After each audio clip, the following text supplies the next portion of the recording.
Hey guys, Reginald here, back today with another deck profile. So for today I've got a Paleo Traptrix deck. I think the decks really complement each other, like the two engines, because they're both very trap focused. There's not that many normal summons because there's actually not that many good monsters in my opinion, so let's get into it.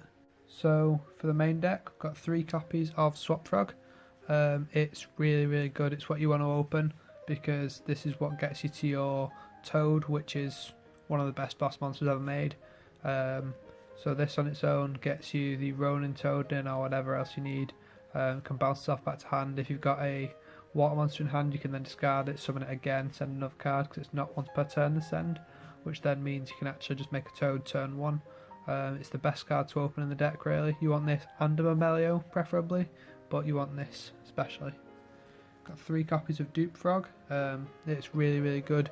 You are playing the full sort of frog package because you want to be able to make the most of the Toad, stun your opponent out from being able to attack your monsters, and then resolve the Toad again in your standby phase to go for a Barrel Sword. So you really want to play 3 of this. If you do brick, you can just set this card, and then it does get a search when it's destroyed, but it can miss timing. 2 copies of Ronin Toadin.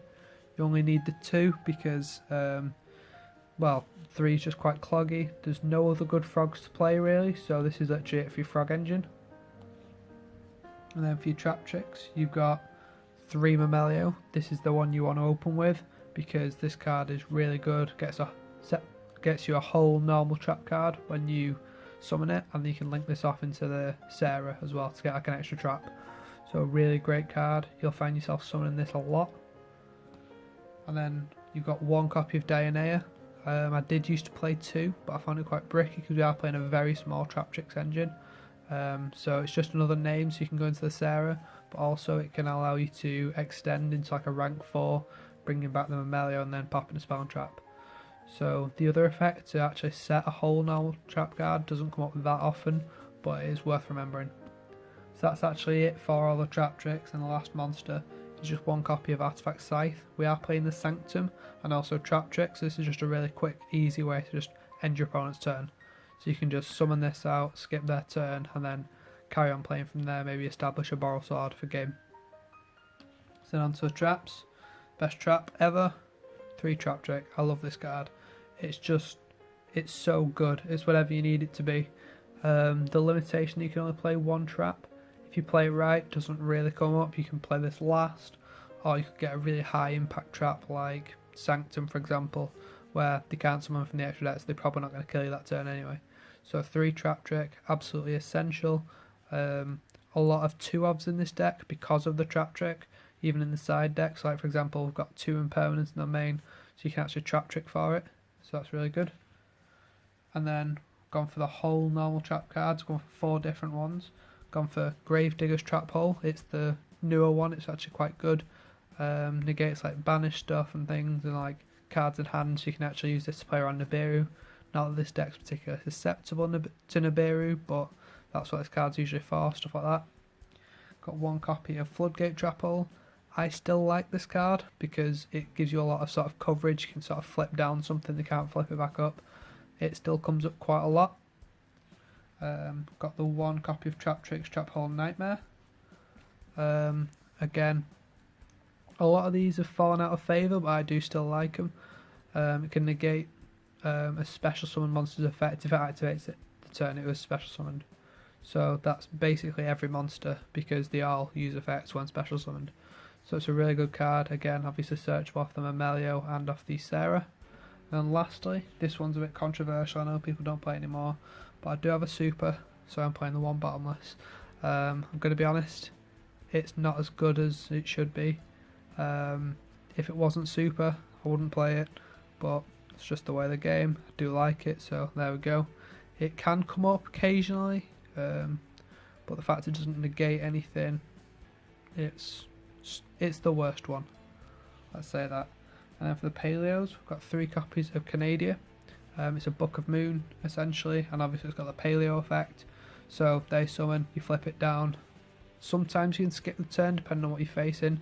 If it's like Salad for example, book the normal summon and the deck can't really link climb, so really good.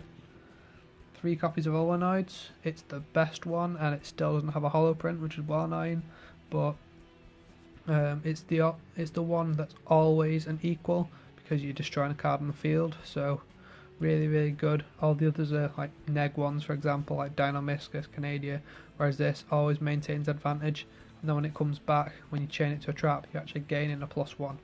So it's good in terms of card economy, but also it's just very useful. Can out lots of cards you don't want to lose to. So really strong.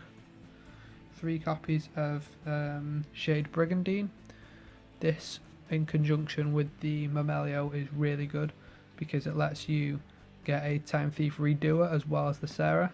So what you do, you summon the Mamelio, you search your trap, you link up into the Sarah, you set this, you activate it, and then the Sarah will trigger because you activated a trap card, summoning a Mamelio from deck. Mamelio will activate even though it's got no targets because it is mandatory, which will then make Sarah set another trap.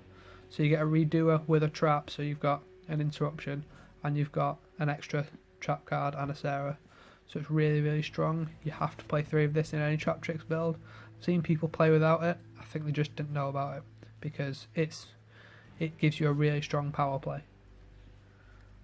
3 copies of Artifact Sanctum. As I mentioned before, skip your opponent's turn. Why wouldn't you play that? If you do draw the Scythe, for example, it's not the end of the world. You are playing Olenoids and Heavy Storm Duster, so you can pop it in your opponent's turn anyway. But this is really nice for just grabbing it from the deck. We are also siding Lancia, so this is just extra copies of Lancia if you are facing dinos, whatever else you don't want them banishing. So 3 Sanctum. 2 Judgment. I was playing 3, but I wanted to try and keep this deck at 40 cards, so it had to be cut. You are playing a lot of back row, but I've got some more defensive cards on the side, so if they evenly match you game 1, well, you're going to lose anyway. So hopefully, you can bring your sideboard in game 2 to sort of prevent getting blown out by ridiculous power cards. So just the 2 Judgment. Got 2 copies of Lost Wind. It's a really good card because you get to use it twice. I still prefer it over Titanicider because it's just more versatile, and I find that getting 2 uses out of it is always enough. So basically when your opponent special summons from the extra deck, you summon it back, but you set it, and then you can activate it again. So really, really good. Just a strong negation, can't really complain. Got 2 copies of Impermanence. Again, just 2 ofs because we are playing Traptrix. Really strong card. Obviously, it can go second, as a hand trap, but you do tend to go first in this deck, or at least you try. But really, really strong, just more negation. That's what the deck needs. 2 copies of Heavy Storm Duster. The Olenoids is really good, but I was sick of just having ridiculous grind games as back row deck, so I do like this card. Again, it's trap trickable. If your opponent isn't playing back row, it's just a card you can side out. So really, really strong. And last card in the main deck, 1 Imperial Order. You're playing 0 spells, you're playing a stun deck, well, you're playing a control deck. Why would you not play Imperial Order? It's so, so good. You have to play this card because even if you don't activate it, it's just nice to have, because if you activate a spell, if you don't think you can afford to pay for it, you don't chain it. If you can afford, you chain it, and you could turn off your entire hand. So really, really strong card. I can't believe they didn't reban it after, because even though it's had an errata, it's still super, super strong. So I actually love this card. So that's it for the main deck. Onto the extra deck. Got 3 copies of Toad. He's finally free. Not on that stupid ban list for this guy. He's back. He's at full power. Really, really love this card. It's the best boss monster the game's ever seen. So basically, obviously it's an Omni Negate. It can summon a card from deck. It can stop your opponent attacking by summoning a Dupe Frog. It can, in your turn, summon a Swap Frog, send a Ronin or whatever, and then just keep extending. It's basically a free Boral Sword. And basically, once you've got 1 Toad, it floats into another Toad and it just snowballs. And then when it's sent to grave, you add a water monster back to your hand. So you couldn't hope for more good effects on 1 card. I've not even mentioned all its effects. It also sets a card that you negate, so really, really good. Cannot believe they printed this card. And then onto the rank 4s, I've got one Heartland Draco. This is actually interesting. You are playing a rank 4 engine, so you want to be able to attack directly because then it lets you trigger the Zeus for main phase 2. So you can just literally poke with this, do 2k, and then summon the Zeus on top of it. So really strong. One Traptrix Rafflesia. I don't go into it that often if I'm honest. It's better in more pure Traptrix builds. I still like it. It can come up, but I'm just playing the one. Got one copy of Abyss Dweller. Again, just a rank 4. I don't go into it that often. Mostly I just go into the Redoer, but this card is still really, really good. One Castel, just general removal. You never know when you'll need it. The extra deck isn't that tight, so just playing the one. Got the one Redoer. I make this card all the time.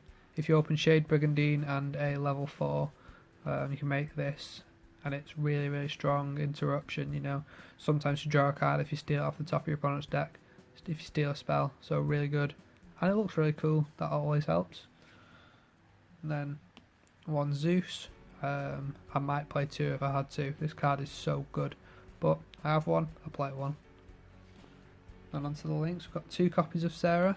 Since you are playing such a low Traptrix count, I don't find you ever need 3, because it's actually quite hard to make 3. So usually you just make the one, but sometimes, you know, if it gets killed, you want the second one. So really strong card, helps you just extend, gets you a hold, gets you a monster from the deck. Really great.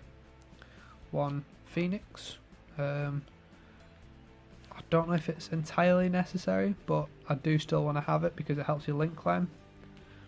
One Unicorn, again, just helps you link climb, helps you spin a card. And then last link is a Boral Sword. Really good, just helps you close out games with the double toad. It's really, really strong, just, you know, attack again, win. And last card, Stardust Dragon. We are playing the Starlight Road in the side deck because I don't want to get blown out by back row removal, so it's really good against Lightning Storm, against other stuff. So one Stardust Dragon. That's it for the extra deck. Onto the side deck, we've got 3 copies of Lancia. Since we are playing the Sanctum, it's essentially 6 copies of Lancia, and then since we're also playing the Traptrix, 9 Lancia. So if you go in first, you will see this card. If you don't, there is something seriously wrong. Going second, it's also really strong, you know, just helps shut out dinosaurs, whatever else. So cannot complain about this card at all. It puts in a lot of work for me. 3 copies of Nibiru. Really strong hand trap. Shame it doesn't work against dinosaurs, but you know what does, apart from Lancia. Card's really, really strong, really high impact. Just once you Nibiru your opponent the first time, they won't play the same again in the next game because they just know it's coming. So really helps slow your opponent down. 3 copies of Dark Ruler no more. You don't want to go second in this deck. It's really tough. You don't want to try and establish a toad through multiple negates, so you just want to be able to blank the field, start beating over things, start setting up your own negations. 1 copy of Impermanence. We are already playing 2, but I wanted the 3rd because it's just an extra good hand trap. It's also a normal trap card, so it does come up. 3 copies of Evenly Matched. Again, you don't want to go second. You want to just blow out your opponent and then you start doing unfair things. So this is really, really good for that. And lastly, 2 copies of Starlight Road. You don't want to get blown out by a Lightning Storm or a Harpy's Feather Duster, for example. So I've chose to play these, even though it doesn't stop Evenly Matched, because I think Lightning Storm and Duster are a bit more common right now. So, and also the free Stardust really helps because it's just a beta and another negation, even though it doesn't come back after. So really, really strong card. I wish I'd played it sooner, I really do, because a lot of times you'll just win games because of this. So that's it for the side. So this has been my Traptrix Paleo deck profile. Really enjoyed making it, enjoyed playing the deck. It's a really interesting way to sort of get more trap cards, so I think it's a really fun deck. So please like, comment, subscribe. I'll see you in the next video.